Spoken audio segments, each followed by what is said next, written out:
everyone, Pratima here. So 2025 is the year for Chinese smartphones. The Vivo X200 Pro was a fantastic camera phone for portraits. I also really like the OnePlus 13 for its price. The Huawei Mate 70 Pro Plus is selling like crazy in China. And today I have the Xiaomi 15 Ultra, Xiaomi's most expensive phone for 2025. I really loved last year's Xiaomi 14 Ultra, and the 15 Ultra this year feels even more matured, and they have done some crazy innovations with this phone.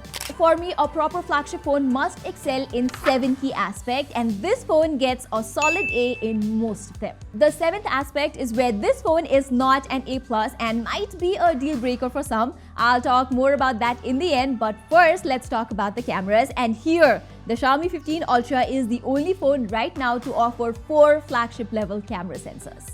First, we get a 1-inch Sony LTY900 main camera sensor. Second, we have a couple of 50 megapixel sensors for ultra wide and 3x zoom. And the fourth, we now have a 200 megapixel Samsung made ISOCELL HP9 sensor, the same one we saw on the Vivo X200 Pro. But the lens is a bit different. It's a 4.3x zoom lens instead of a 3.7x we get on Vivo. But that's understandable since we do get a dedicated 3x zoom lens here, and that too with autofocus, and this 3x lens is just so good for taking macro shots. For a quick comparison, the Vivo X200 Pro takes macros from its big 200 megapixel sensor. So the problem is you don't get a wider focus area, whereas that is not a problem with Xiaomi. Just check out these macros. Xiaomi has a much wider focus area, whereas on Vivo, the focus is gone on the sides. Xiaomi does have a punchy output, but with excellent focus and details, this is probably the best phone for taking close-up shots.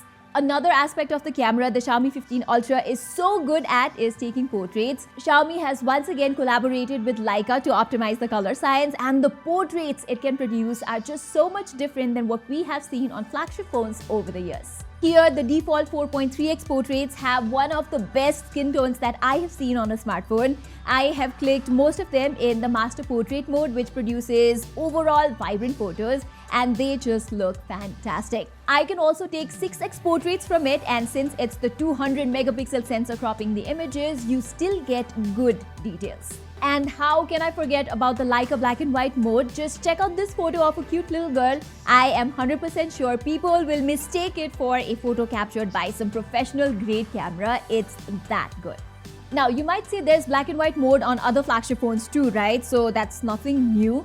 But with the Xiaomi 15 Ultra, it's not just a black and white filter that is added on top of an image. The contrast, the highlight management, and the different shades of black this phone is able to produce across the entire image are what makes its photos look so distinct, classy, and gives it that 80s vibe. It is so artistic.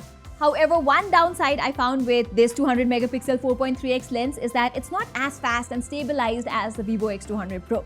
So even if the person moves slightly or if your hands are a bit shaky, the photos don't come out sharp. In comparison, the Vivo X200 Pro has a much faster shutter speed and you can get much sharper output.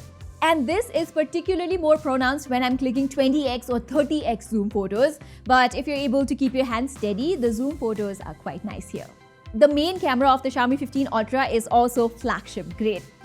We get excellent details, colors, white balance, and dynamic range in most of the images. But there's a slight highlight management issue in a few images, which I do hope an update will fix. The ultra-wide camera is also super wide, and the color consistency is also up to the mark if you put it side by side with the main camera. So yeah, you get a pretty capable ultra-wide camera this time. By the way, I found the camera app now to be easier to use. Last year, I remember the 14 Ultra's camera app was quite confusing, but this year Xiaomi has made it a bit cleaner, but still I think they could have done better. For instance, there are 2 options in the normal photo mode, LEICA Authentic and LEICA Vibrant, and there are 2 options in the portrait mode, LEICA Portrait and Master Portrait. So this is still confusing to me. Anyway, on the videography side, I love how Xiaomi is constantly evolving, because if you look at both the wide and ultra-wide videos, they are quite nice. Xiaomi hasn't cropped in either the wide or the ultra-wide shots, and both have good stabilization. Well, not as good as the S25 Ultra or the iPhone 16 Pro Max, but nothing to complain about either. The 3x telephoto and the 4.3x periscope lenses are really good for taking product shots actually. They're nice and crisp. The selfie videos also have great skin tone, nice dynamic range, and they have good stabilization too. It's very well optimized, I would say. If I really have to nitpick, I think the nighttime ultra-wide videos aren't particularly flagship level from it, and sometimes I've noticed a little focus issues too, but I don't think it's a big issue. Normally, the videos are just great. So overall, this is a great camera phone minus some optimization issues which I'm hoping an update will fix. Plus, Xiaomi is the only brand to offer this photography kit for the pro mobile photographers. It's a real shame that none of the other brands do this. Apart from the dedicated shutter button, what I love about this kit is that I can attach a 67mm filter adapter ring, which I can throw on an ND filter, a mist filter, or whatever I need to get those pro level cinematic shots. Alright, let's now talk about the other aspects of the Xiaomi 15 Ultra, and the design here is really nice. It's very similar to the Vivo X200 Pro, especially if you look at it from the back. It has an almost identical camera module which is so thick that I could even use it to do this.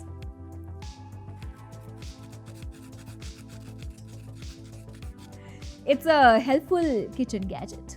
Jokes aside, the major downside of having such a big camera module is that it's quite heavy on the top side and feels unbalanced. In comparison, the S25 Ultra just feels so much lighter and ergonomic, whereas the Xiaomi 15 Ultra feels a bit uncomfortable to hold.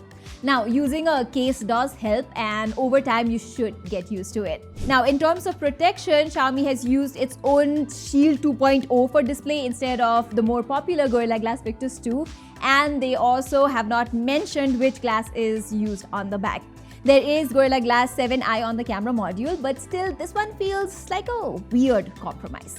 Over on the front though, there is no trade-off. This is a TCL-made OLED panel which has everything from DC dimming, high PWM dimming, 12-bit color depth, a fantastic ultrasonic fingerprint sensor, and great color calibration out of the box. There's also support for HDR10 and Dolby Vision on OTT platforms. Brightness is also outstanding both indoors and outdoors. So yeah, we get a first-class display experience here. I also found the vibration motor to be really good this time, almost on the same level as the S25 Ultra, and the speaker quality is also excellent. In fact, it's better than the Vivo X200 Pro and the S25 Ultra in terms of clarity and loudness. Likewise, for performance, you get the Snapdragon 8 Elite, and to no one's surprise, it's incredibly fast. I also like that we get 16GB RAM and 512GB storage in the base variant. However, one thing I noticed with the 15 Ultra is that it heats up slightly more than other Snapdragon 8 Elite phones. Just doing my casual work, it would just get warm on the back. While gaming though, the temperature is acceptable. It gets slightly warmer than the S25 Ultra, but the 1% low and stability in frames is quite nice. Likewise, the battery life of the Xiaomi 15 Ultra is also exceptional. We get a slightly smaller 5400 mAh silicon carbon battery here as opposed to the 600 mAh we get on the Chinese variant, but the endurance is still very good. Thankfully, Xiaomi still ships a 90-watt charger inside the box, which takes about 50 minutes to get fully charged. Okay, so far the Xiaomi 15 Ultra gets a solid A+ in all of the categories I have talked about so far. Camera A+, design is A+, display A+, speaker and haptics both A+, performance is A+, battery A+, but the seventh important aspect of what makes a flagship phone great, the software experience and the UI UX is just a B+ on the Xiaomi 15 Ultra for me. Yes, Xiaomi has made a lot of improvements with the HyperOS 2.0. It's more stable and you get tons of useful AI features, but it still does not feel as refined as Samsung's One UI or even OnePlus's Oxygen OS. I believe Xiaomi's UI just lacks that extra edge and feels quite ordinary, to be honest. Even here on the Xiaomi 15 Ultra, you get tons of bloatware apps which I just cannot uninstall, and if you don't disable the notification from these apps, you will get such annoying messages every now and then. Quite frustrating on a flagship phone. Plus, I also think Xiaomi could do better with their update policy. We get 4 years of OS updates, which is nowhere near as good as Samsung or Pixel. Even Honor now offers 7 years of OS updates. Generally, longer updates mean you get better resale or exchange value after, say, like 3 or 4 years. But I guess the software experience is a tiny trade-off, and it's not like it's going to improve overnight. Samsung's UI like 5 or 6 years ago was terrible, and look at where they are now. And if you look at all the positives of the Xiaomi 15 Ultra, it deserves some recognition. For me, this is the best versatile camera phone right now, having these two telephoto lenses, one for macros and second for portraits. It's just so amazing to have. And the partnership with LEICA over the years is slowly starting to evolve, and if it continues at this pace, it's looking not so good for Apple and Samsung. Alright everybody, that was all for our very detailed review of the Xiaomi 15 Ultra. What do you think about this phone? Do let us know in the comments below, and while you're there, please don't forget to subscribe to our channel and hit that notifications bell. Saying this, I'm Pratima Adhikari, and I will see you in my next video. Bye everybody, we are done.